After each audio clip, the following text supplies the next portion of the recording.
कि अगर बोया पेड़ बबूल का तो आम कहाँ से होए, और अगर आपने आम लगाया है तो आम तो बांटो तोए।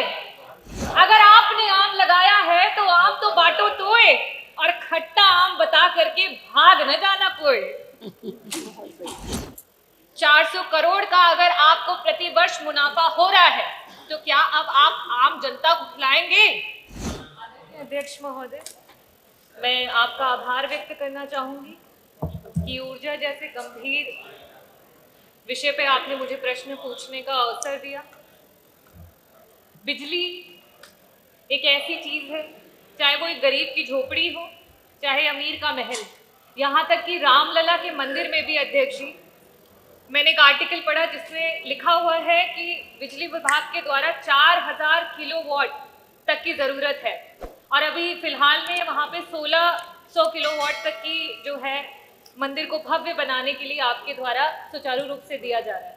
तो अध्यक्ष जी, मेरा ये कहने का मतलब है कि चाहे वो रामलला जी का मंदिर हो या एक गरीब की झोपड़ी हो, चाहे वो एक अस्पताल हो, चाहे एक गरीब हो अमीर हो, किसी भी वर्ग का हो, उसके लिए बिजली बड़ी ही महत्वपूर्ण है।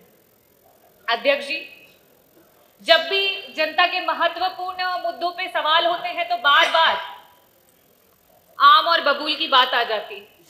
तो मैं मंत्री जी का समय न नष्ट हो और साथ ही साथ सदन का भी महत्वपूर्ण समय न नष्ट हो, तो मैं ये कहना चाहूंगी कि अगर बोया पेड़ बबूल का तो आम कहाँ से होए, और अगर आपने आम लगाया है तो आम तो बांटो तोए। अगर आपने आम लगाया है तो आम तो बांटो तोए, और खट्टा आम बता करके भाग न जाना कोई। अध्यक्ष जी, बार बार आम बबूल की बात करते हैं, तो अगर आपने आम लगाया है तो आप आम बांटिए तो सही। और साथ ही साथ बिजली विभाग की कुछ परियोजनाओं की बात करूंगी, जो कि अभी मैंने देखा और अभी मंत्री जी कह भी रहे थे कि आपने थर्मल प्लांट्स और हाइड्रो प्लांट्स की बात की। घाटमपुर के यूनिट 1, 2 और 3, जिसकी आपने डेट दी कि आप 31 मार्च 2023, जुलाई 2023 और नवंबर 2023 में उसको शुरू करेंगे।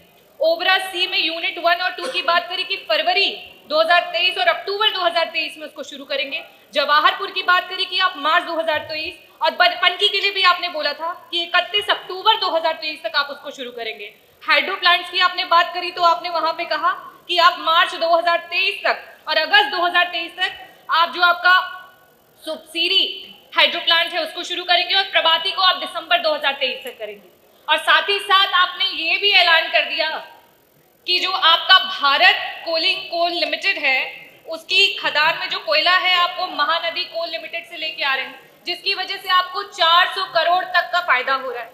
तो अध्यक्ष जी, मेरा बड़ा ही स्पष्ट सा सवाल है, और मैं आकांक्षा करती हूं कि जनता को और साथ ही साथ सदन में बैठे हुए प्रतिनिधियों को बड़ा ही स्पष्ट जवाब भी आएगा। मेरा पहला प्रश्न आपसे ये है कि जिन जिन परियोजनाओं को कागजी रूप से आपने गिना दिया है, उनमें से कितनी आपके प्लांट सुचारू रूप से आज काम करने लगे हैं, और साथ ही साथ 400 करोड़ का अगर आपको प्रतिवर्ष मुनाफा हो रहा है तो क्या अब आप आम जनता को खिलाएंगे? और जिस तरीके से चाहे वो दिल्ली की सरकार हो या राजस्थान की सरकार हो, उन्होंने 200 यूनिट बिजली मुफ्त की पूरी जनता की, 100 यूनिट पहला जो उनके उपभोक्ता के होते हैं उनकी बिजली को माफ किया, तो क्या आप भी उत्तर प्रदेश की जनता को मुफ्त 300 यूनिट बिजली देने के लिए तैयार हो चुके हैं? मेरा दूसरा प्रश्न ये है कि आज चाहे वो सीनियर सिटीजन हो, चाहे वो आदिवासी समाज की, दलित समाज की या पिछड़े समाज की हमारी महिलाएं हो या दिव्यांगजन, वो आपसे बड़ी उम्मीद और आस के साथ आपकी तरफ देख रहे हैं कि उन्हें मुफ्त बिजली मिले। उनको 300 यूनिट मुफ्त बिजली की आकांक्षा है आपसे, क्या आप उनकी आकांक्षाओं को पूरा करेंगे?